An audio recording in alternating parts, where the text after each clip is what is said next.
Vamos abrir a palavra do Senhor no primeiro livro de Samuel. 1 Samuel, capítulo 17. A Márcia hoje falou aqui sobre uma doença psicossomática, que é o pânico, que é o medo descontrolado. Né? Na abertura ela falou a respeito disso. De um medo que precisa ser curado, de uma enfermidade que precisa ser expulsa da nossa vida. E eu quero, irmãos, nessa nossa primeira noite aqui da campanha, eu quero também falar sobre cura. E eu quero falar de uma forma conjunta sobre cura e libertação. E eu quero usar, para falar aqui de cura e libertação, eu quero usar uma história que todo crente conhece. Todo crente. Se você pegar a Maria Tereza e perguntar para ela a respeito, ela vai te responder e vai te contar a história toda, como que aconteceu, que é a história que está aqui no texto de 1 Samuel 17, a história de Davi e Golias. Amém? Mas por que eu quero falar sobre isso? Por que eu quero usar esse texto para falar sobre cura, para falar sobre libertação? Porque, irmãos, todos nós temos Golias na nossa vida. Todos nós. Na vida de alguns, o Golias é um complexo. Às vezes é um complexo de inferioridade. Na vida de outros, Golias é o medo, que a Márcia falou. Na vida de outros, Golias é a eterna sensação de fracasso. Na vida de outros, Golias é a vida financeira. Na vida de outros, Golias é um pecado, é um divórcio, são drogas, álcool. Então, se a gente ficasse aqui, né, e eu desse a oportunidade aqui para os irmãos falarem, nós encontraríamos aqui dezenas de Golias. Nós conseguiríamos enumerar dezenas de Golias. O Golias que nos impede de avançar porque nos faz temer o futuro. O Golias que nos impede de avançar porque mina a nossa fé, não permite que a gente continue crendo além do que a gente está vendo. O Golias que se levanta de manhã e só vai dormir à noite. E que acompanha a gente o dia inteiro. E que dependendo da situação ainda te acompanha no sonho. Dependendo de como tiver, de como o seu estado emocional estiver, você ainda vai ser acompanhado por esse Golias no sono. Um pesadelo, né? E às vezes até um sonho que no começo está tudo bem. Eu quero então pensar com os irmãos nesse texto por esse motivo. O texto que nós vamos ler começa no versículo 13. Olha só, diz assim. Aliás, vamos ver o 12 também. O 12 diz assim: Ora, Davi era filho de um homem efrateu, um homem efrata, de Belém de Judá, cujo nome era Jessé. Jessé tinha 8 filhos homens, né? E nos dias de Saul, este homem já era velho e avançado em idade. Os 3 filhos mais velhos de Jessé, os 3 filhos mais velhos, né? Eliabe, Aminadab e Samar, né? Ou Simeá, os 3 filhos mais velhos, tinham ido com Saul para a guerra. Eliabe, o primogênito, o segundo, Abinadab, e o terceiro, Samar. Davi era o mais moço. Os 3 mais velhos seguiram Saul. Agora, vamos lá para o versículo 28. Aliás, vamos ver o 26 primeiro, para a gente entender direitinho. 26 diz assim: Perguntou Davi aos homens que estavam perto dele: Que farão ao homem que matara este filisteu? e tirar a afronta de sobre Israel. Quem é este incircunciso filisteu para afrontar os exércitos do Deus vivo? 28. Quando Eliabe ouviu Davi conversando com aqueles homens, acendeu-se a sua ira contra Davi e disse: por que desceste aqui? E com quem deixaste aquelas poucas ovelhas no deserto? Bem conheço a tua presunção e a maldade do teu coração. Descestes para ver a guerra. Disse Davi: que fiz eu agora? Não posso nem fazer uma pergunta? Versículo 43 diz assim: disse a Davi, quem está falando aí é Golias, disse a Davi: sou eu algum cão para tu vires a mim com paus? Sabe o que quer dizer isso aqui? Lá no original no hebraico, essa palavra usada aqui, traduzida aqui como paus, é a palavra que é usada para palito. Sabe o que Davi está escutando de Golias? Por acaso eu sou algum cão para vocês virem a mim com esse palitinho aí? Porque Davi era pequeno e muito magro. Ele era um graveto. E Golias, aquele gigante, está olhando para ele e está falando: é sério que vocês vão mandar um palito desse para lutar comigo? E o filisteu, pelos seus deuses, amaldiçoou Davi. Verso 45. Disse Davi ao filisteu: tu vens a mim com espada, com lança e com escudo, mas eu venho a ti em nome do Senhor dos exércitos, o Deus dos exércitos de Israel, a quem tens afrontado. E se você tem uma boa tradução, a palavra exércitos na primeira vez está com letra maiúscula, e a palavra exércitos na segunda vez está com letra minúscula. O que Davi está dizendo é: você vem contra mim, mas eu vou contra você. E eu vou contra você não no meu nome, mas no nome de Yahvé Sedniku, que é o que está aí. O Senhor dos exércitos do céu, o Deus dos exércitos da terra de Israel. Davi está falando para aquele gigante: eu estou indo contra você com os exércitos do céu e no nome do exército da terra. Então vamos lá. O que nós precisamos? Depois em casa vocês terminem de ler o capítulo 17, tá? Senão a gente vai ficar muito tempo lendo aqui. O que nós precisamos aprender, irmãos, com a história de Davi e Golias? Primeira coisa que eu quero te dizer é que, como eu falei aqui no início, muitas vezes o primeiro pensamento do nosso dia e o último pensamento na nossa noite domina o nosso dia. Porque muitas vezes é o mesmo pensamento. Muitas vezes você acorda preocupado com o que você precisa fazer naquele dia para ter um resultado, e vai dormir à noite muitas vezes também preocupado por não ter conseguido aquele resultado. Sabe, irmãos, uma vez eu ouvi do meu cunhado assim, a gente estava pescando e ele falou assim: cara, a pior coisa que tem no banco, ele era bancário, né, era gerente de pessoa jurídica na época, ele falou assim: a pior coisa que tem no banco é que quando dá dia 30 e eu fico feliz porque eu cumpri a meta que estava proposta para mim, eu vou dormir sabendo que no outro dia está tudo zerado e eu tenho que começar tudo de novo. E eu tenho uma meta do mesmo tamanho ou maior para cumprir, porque o mês passado, né, acabou. E tudo que eu fiz ficou lá. E eu tenho que fazer tudo de novo. Eu tenho que trabalhar de novo, eu tenho que me esforçar de novo. Eu não vou mais atrás dos meus clientes, porque eles já me responderam no mês anterior. Eu tenho que ir atrás de outros.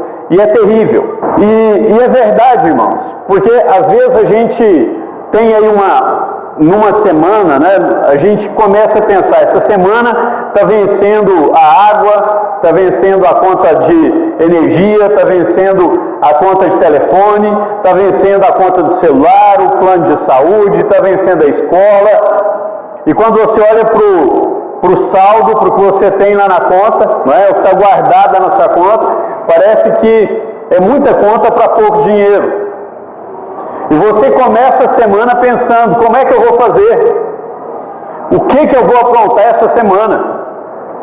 E a segunda-feira passa e chega à noite da segunda-feira, você pensa, hoje eu paguei a conta de energia, mas amanhã tem água e telefone. E você vai dormir com o mesmo pensamento.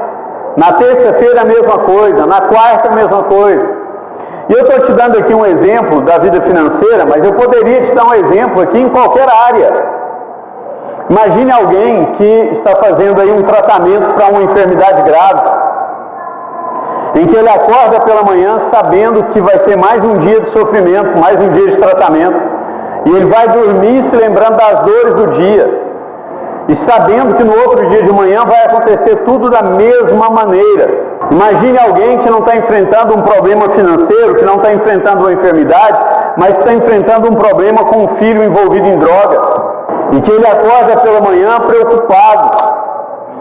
Será que meu filho hoje vai ficar livre da polícia? Será que à noite meu filho vai estar em casa? E quando vai dormir, talvez até antes do filho chegar, continua com a mesma preocupação. Outros não têm problemas com dinheiro, não têm problemas com enfermidades, não têm problema com filho, mas o problema está com ele. É um casamento que está à beira do fim.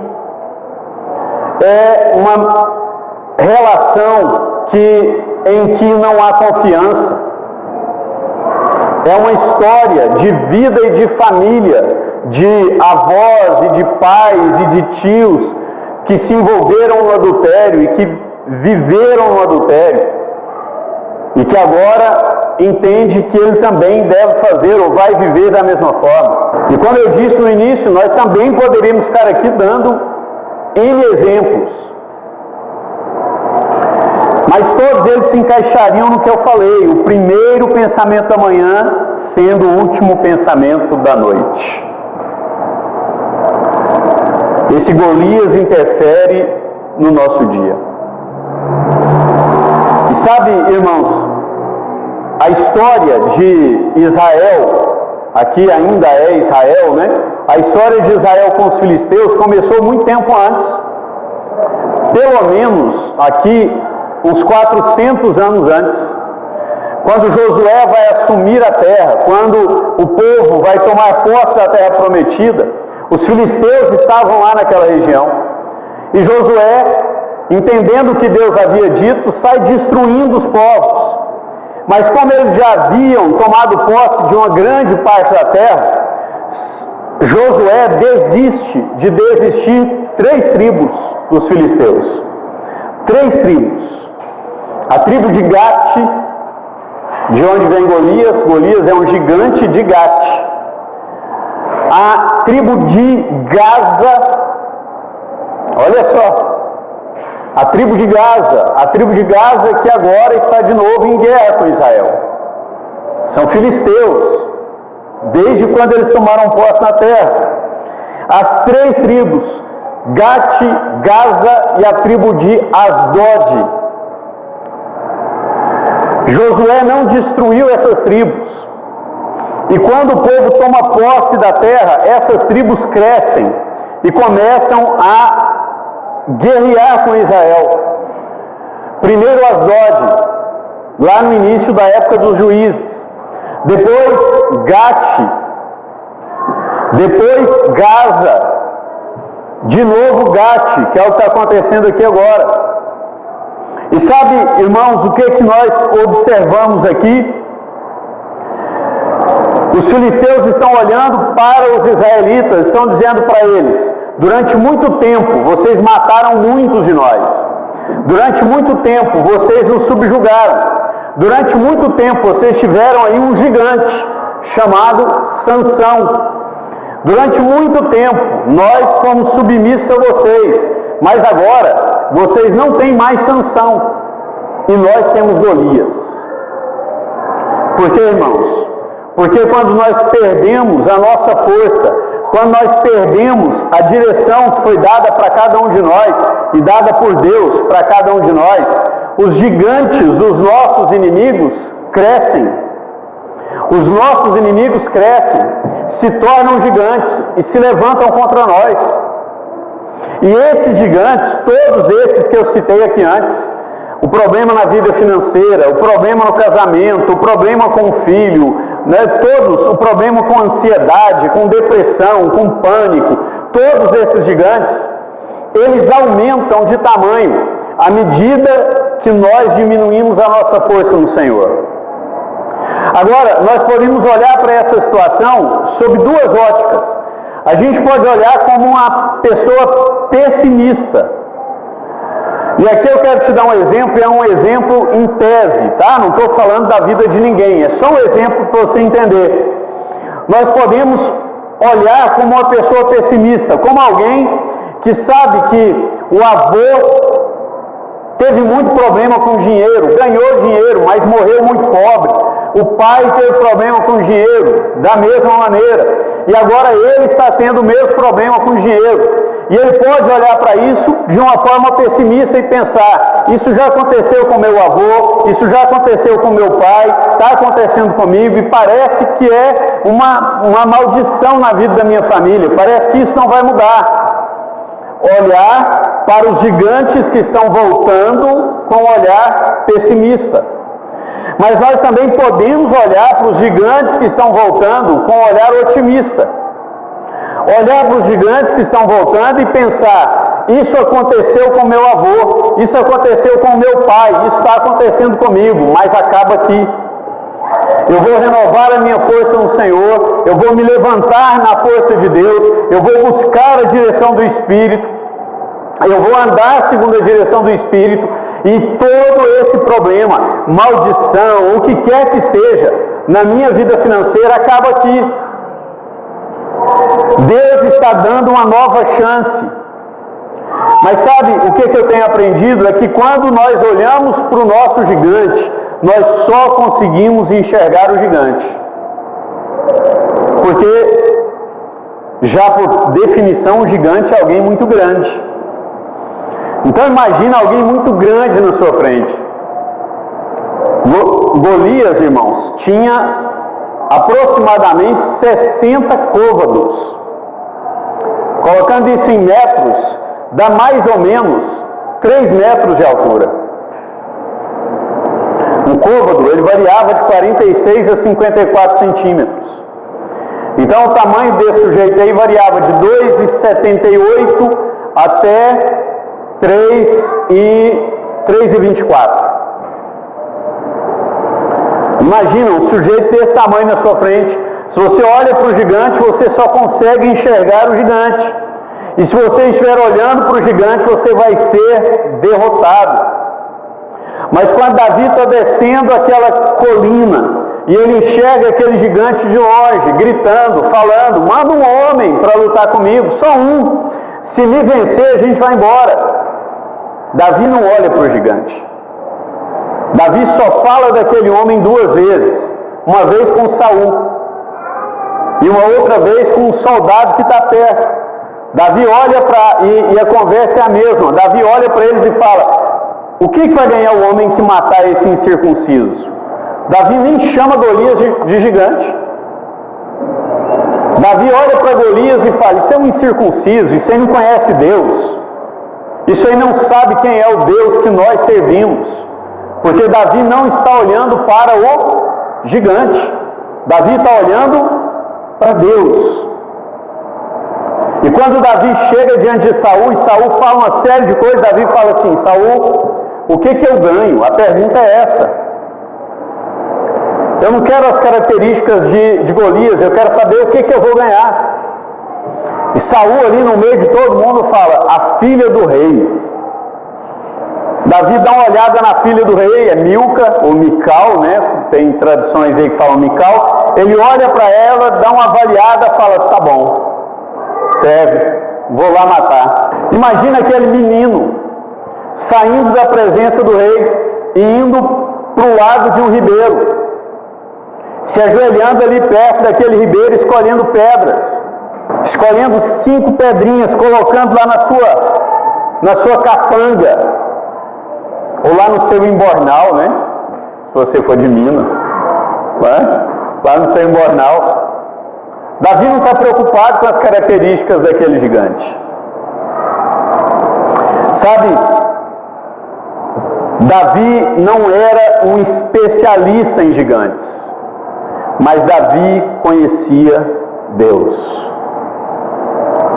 E sabe, irmãos, nós não precisamos ser administradores, nós não precisamos ser economistas, nós não precisamos ser experts em vida financeira, nós precisamos conhecer a Deus. Nós precisamos saber que quem cuida da nossa vida financeira é Deus. Nós precisamos saber que não será o novo presidente do Banco Central, não é o governo, quem cuida da nossa vida financeira é o Senhor. Irmãos, Isaac, lá no texto de Gênesis, Isaac prosperou 100 vezes mais do que as pessoas que estavam vivendo com ele no deserto. As pessoas plantando do lado do rio, no lugar que a terra era boa. Plantava um, colhia um. Isaac plantava no deserto um e colhia 100. Porque Isaac conhecia Deus. Ele não estava preocupado com o deserto. E quando Davi olha para esse gigante, ele não está preocupado em quem é esse gigante. Ele não está preocupado com as características dele. Aliás, se você observar em casa, leia o texto. Se você observar bem o texto, você vai perceber que quem dá as características do gigante é o exército de Israel. Não é nem o povo filisteu, é quem está com medo. É quem está com medo que olha e fala: Golias era um homem de Gate, tinha 60 côvados de altura, a sua lança pesava, acho que era 360 côvados, não lembro agora de cabeça em côvados, 30 quilos. A sua armadura pesava 50 quilos. O seu escudo era de quase 2 metros de tamanho. Quem está dando as características é o povo que está com medo. Davi não preocupa com isso, Davi não olha para isso, ele não quer saber quais são as características. E quando Davi chega diante do gigante, o gigante fala: você é um graveto, você é um palitinho, você vai querer brigar comigo? Hoje, Davi, eu vou te cortar e vou dar a sua carne para as aves, para as feras. Eu vou picar você, Davi. Essa foi a fala do gigante para Davi. Mas sabe o que acontece? Davi fala, como eu disse, só 2 vezes sobre Golias. Mas nesse trecho, Davi fala 13 vezes sobre Deus. 4 vezes falando que Deus é o Deus dos exércitos. 9 vezes falando do poder de Deus na vida dele, do que Deus já fez. E quando Davi vem correndo em direção a Golias, Golias vê Davi com aquela funda na mão, aquela pedrinha na mão, e comete um erro. A Bíblia diz que Golias dá uma gargalhada, mas Golias está com um elmo, Golias está com um capacete, e o capacete era articulado aqui, ó. Quando ele ia brigar, quando ele ia lutar, ele pegava aquela, que seria uma viseira, né? E descia a viseira para proteger os olhos. Quando ele vai rir, quando ele vai dar aquela gargalhada, ele lança a cabeça e o elmo levanta. E quando aquela viseira abre, Davi olha para aquele lugar que abriu e pensa: essa é a minha oportunidade. Porque Davi era acostumado a enxergar oportunidades. Davi achou uma oportunidade para matar um urso. Um tempo depois, Davi achou uma oportunidade para matar um leão. E agora Davi está achando uma oportunidade para se casar com a filha do rei. E quando o gigante ri, que Davi consegue enxergar aquele pedacinho da testa dele, ele joga a pedra. E a pedra entra naquele elmo e bate na testa de Golias. E Golias cai. Mas sabe o que é mais interessante? É que Davi não fica olhando aquele gigante, aquele homem enorme no chão. Porque Davi sabe que ele não está morto. Davi vai correndo até ele, retira a espada dele, a espada de Golias, e corta a cabeça de Golias. E a cabeça de Golias é colocada na lança de Golias e é apontada para o exército. Sabe o que eu aprendo, irmãos, quando eu leio esse texto? Que Davi enxergou a oportunidade que Deus estava dando para que ele vencesse o seu gigante. Mas Davi não apenas aproveitou a oportunidade, Davi teve a certeza de que aquele gigante não se levantaria mais contra a sua vida. E sabe onde nós erramos, irmãos? Muitas vezes Deus nos dá a oportunidade de vencermos gigantes. E nós vencemos. Mas nós não aniquilamos os gigantes que nós vencemos. Muitas pessoas, e eu vou continuar insistindo no mesmo exemplo para ser didático, muitas pessoas enfrentam um problema financeiro, vencem o problema financeiro, vencem. Deus dá uma oportunidade, Deus abre uma nova porta de emprego, Deus melhora o salário, Deus dá uma oportunidade. A pessoa vence aquele gigante, mas não aprende com o que aconteceu. E pouco tempo depois, aquele gigante está outra vez em pé. E ela vai ter que lutar de novo com aquele gigante, vai ter que derrotar de novo aquele gigante. Por quê? Porque da primeira vez que ela venceu, ela não teve a coragem de Davi de ir lá e cortar a cabeça dele.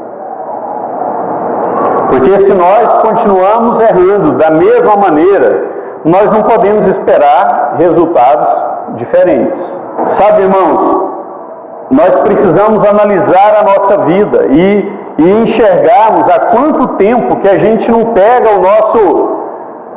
o nosso estilingue, né? Aqui de Goiás, o nosso estilingue, para acertar os nossos gigantes. Não sei se alguém aqui sabe jogar pedra com a funda, mas com estilingue acho que a maioria consegue, né? Quantas vezes que a gente não pega os nossos estilingues para vencer os nossos gigantes? Sabe o que Deus está falando para nós, irmãos? Que nós precisamos aprender a enxergar as oportunidades que Ele nos dá. Mas quando enxergarmos as oportunidades, nós precisamos derrotar de uma vez por todas os nossos gigantes. Nós não vamos enfrentar só um. Eu já preguei uma palavra aqui, acho que foi ali em cima ainda. O tema foi: os gigantes sempre voltam. Mostrando que Davi venceu 5 gigantes. Golias foi só o primeiro. Davi vai enfrentar mais 4 gigantes ao longo da vida. Mas, irmãos, nós precisamos vencer os gigantes que Deus nos está dando a oportunidade de vencer. A gente não pode deixar passar. E último, nós precisamos, como Davi, nós precisamos crer em milagres. Mas nós não podemos tirar os nossos olhos de Deus. Sabe, irmãos, se a gente for ler a história de Davi, de 1 Samuel 15 até 2 Samuel, nós vamos perceber que em nenhum momento, na vida de Davi, aconteceu um milagre. Davi orou por um filho que estava doente e o filho morreu.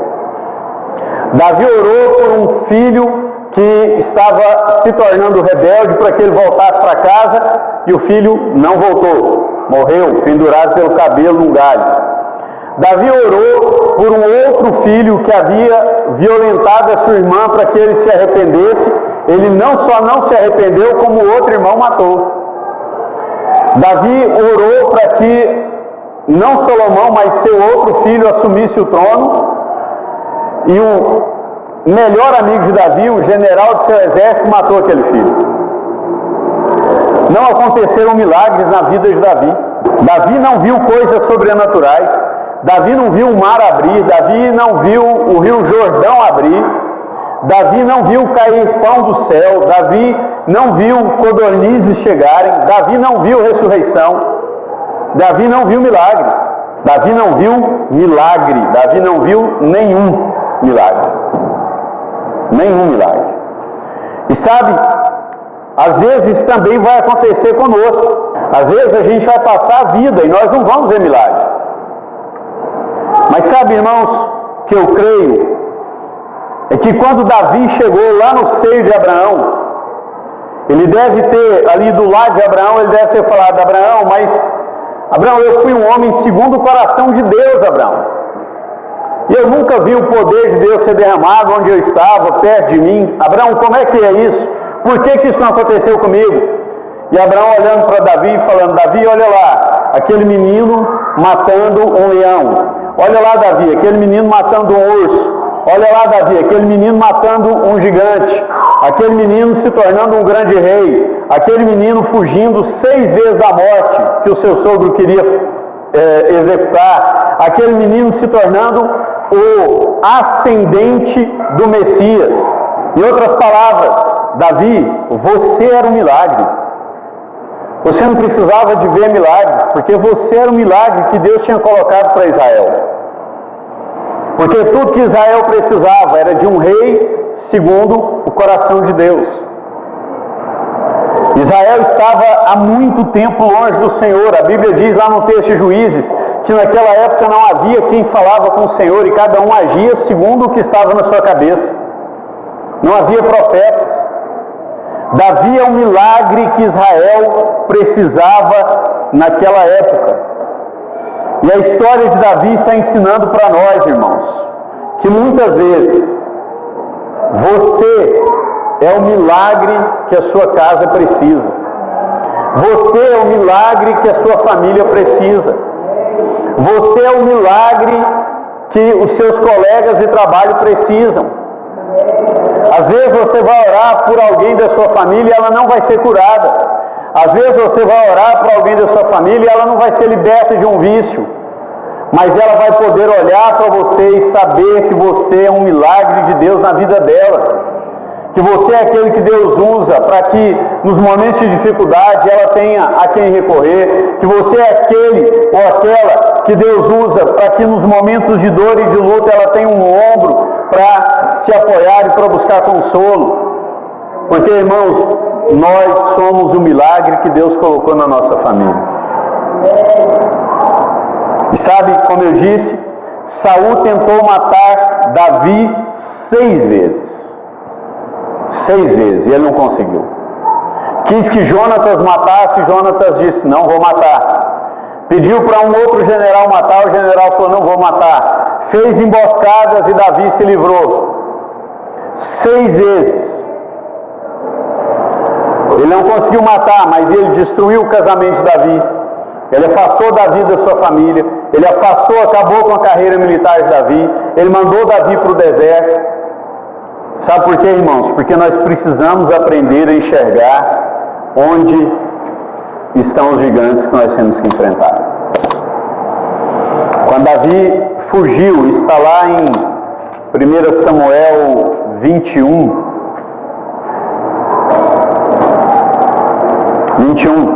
Davi vai para uma cidade chamada Nob. Essa cidade era uma cidade que provavelmente estava a mais ou menos 2 quilômetros de Jerusalém. Era uma cidade onde o neto de Eli, o sumo sacerdote, teve 2 filhos, Hofni e Finéias. E eles foram infiéis ao Senhor. Mas um deles teve um filho, chamado Aimeleque. E esse filho era fiel ao Senhor. Quando Samuel assumiu como sumo sacerdote, esse Aimeleque, ele vai embora. E vão com ele 85 sacerdotes. E ele funda uma cidade chamada Nob. E nessa cidade, que era chamada Cidade dos Sacerdotes, só tinha a casa dos sacerdotes. E Davi foge para essa cidade. E quando ele chega nessa cidade, ele mente. Ele fala, olha, o rei me mandou numa missão muito importante, por isso que eu estou muito cansado e eu preciso de repouso. Aimeleque coloca Davi para dentro para que ele descanse. E Davi descansa um pouquinho e fala assim, agora eu estou com muita fome. Aimeleque fala, mas eu não tenho comida, Davi, eu só tenho aqui os pães da proposição e eu não posso te dar porque são os pães dessa semana. Esses pães só podem ser comidos na semana que vem só por sacerdotes. E Davi fala, Aimeleque, mas eu estou com fome, eu estou aqui numa missão para o rei. E Aimeleque olha e fala, tudo bem, vamos lá, pega um pedaço aqui, come um pão. Davi come o pão. Quando ele termina de comer o pão, ele fala, Aimeleque, tem outro problema. Eu saí correndo, Aimeleque, eu esqueci minha espada, eu preciso de uma espada. E Aimeleque olha para ele e fala, Davi, é o seguinte, nós somos sacerdotes. Aqui ninguém tem espada. Mas Davi, tem uma espada que está lá no centro da cidade, na praça, em exposição. Se aquela espada servir, Davi, Você pode pegar aquela espada e pode levar aquela espada com você. Talvez até agora, até hoje, você não sabia de onde vem a história do rei Arthur, né? E da espada Excalibur, que quem retirasse da rocha seria rei, não é? Dos cavaleiros da Távola Redonda. Está na Bíblia, irmãos. Não é? Muito antes da história do rei Arthur. E Davi, quando ele chega na praça para pegar a espada, qual é a espada que está na praça? A espada de Golias. A espada que ele tinha cortado a cabeça de Golias. Davi pega aquela espada e sai correndo. Para cumprir uma missão? Não, para se esconder, para não morrer. Nas cavernas ali da região de Adulão. E sabe o que eu aprendo, irmãos? Quando eu olho essa atitude de Davi, quando é afrontado por um gigante, porque Saul era o homem mais alto de Israel, Davi foge. E Davi foge para onde há uma cidade de sacerdotes. Davi foge para a igreja. E na igreja Davi recebe pão e espada. Porque, irmãos, se nós queremos ser curados e ser libertos, nós precisamos nos alimentar do pão e da espada que estão aqui. Se nós queremos ser libertos e se nós queremos, de verdade, irmãos, ver nessa campanha milagres, sinais do poder de Deus, nós vamos precisar nos alimentar do pão e nos armarmos com a espada. Se você estiver cheio desse pão que é Jesus Cristo, e se você estiver empunhado com a espada do Espírito Santo, você pode ter certeza, daqui a 21 dias, nós teremos em cada semana testemunhos. Testemunhos de cura, de milagres, de libertação, de mudanças na vida financeira, de portas abertas, de sinais de Deus sobre as nossas vidas. Eu quero te dizer que nesses dias você vai enfrentar uma luta espiritual. Eu vou enfrentar uma luta espiritual. Eu quero te alertar para que você não volte aqui como alguns fizeram há algum tempo, né? E me digam. Você diz que a gente enfrenta lutas, olha aí o que está acontecendo. Não, eu estou te avisando. Nós iremos enfrentar lutas, irmãos. Mas eu quero te dizer que sem luta não há vitória. Sem guerra não tem vencedor. E como nós sempre falamos aqui, na maioria das vezes, aliás, nós falamos no final da vigília, a vitória é nossa, pelo sangue de Jesus. Então nós vamos enfrentar lutas, mas nós teremos vitória. Nós vamos ver talvez algumas coisas ficarem mais difíceis, mas nós vamos ver também Deus abrindo portas. Nós vamos ver Deus nos dando direções. Nós vamos ver o poder do Senhor sendo derramado sobre nós. Eu quero declarar e profetizar sobre a sua vida, que se você fizer essa campanha, se você de fato se comprometer em orar, em jejuar esses 21 dias, você será transformado. No dia em que nós estivermos aqui, lá no dia 3, você vai poder vir aqui à frente e falar: eu sou outra pessoa, Deus mudou minha vida, Deus mudou minha história, porque o Senhor ouviu a nossa oração. Em nome de Jesus. Em nome de Jesus. E eu não sei se tem alguém aí com fé perto de você. Se não tiver, você coloca a mão aí sobre ele, dá uma balançada nele, fala para ele: se você estiver fraco na fé, conta comigo, eu vou orar. Agora olha para cá. Olha para cá. Eu estou te falando para falar para ele: eu vou orar. Mas eu não estou te falando para falar para ele: eu vou orar no seu lugar. Porque cada um de nós precisa pegar a sua cartela e precisa se prostrar diante de Deus. Porque o que está aqui, irmãos, eu coloquei poucos pedidos até agora. Provavelmente vou colocar bem mais, porque tem 10 pedidos só. Mas todos que estão aqui são preciosos para mim. E como são importantes para mim, ficar 21 dias de jejum e de oração vai ser fácil. Então coloque na sua cartela aquilo que é importante para você. Aquilo que de fato vai te motivar a se levantar de manhã e mesmo vendo lá aquele pãozinho quentinho, aquele ovinho frito, não é, Dudu? À disposição, você vai falar, arreda de mim. E vai ficar feio. Mesmo tendo lá 200 páginas para visitar, lá no seu Instagram, lá no seu, sei lá, no seu TikTok, você vai se lembrar que você precisa dobrar os joelhos e orar e colocar diante de Deus seus pedidos. Fica de pé.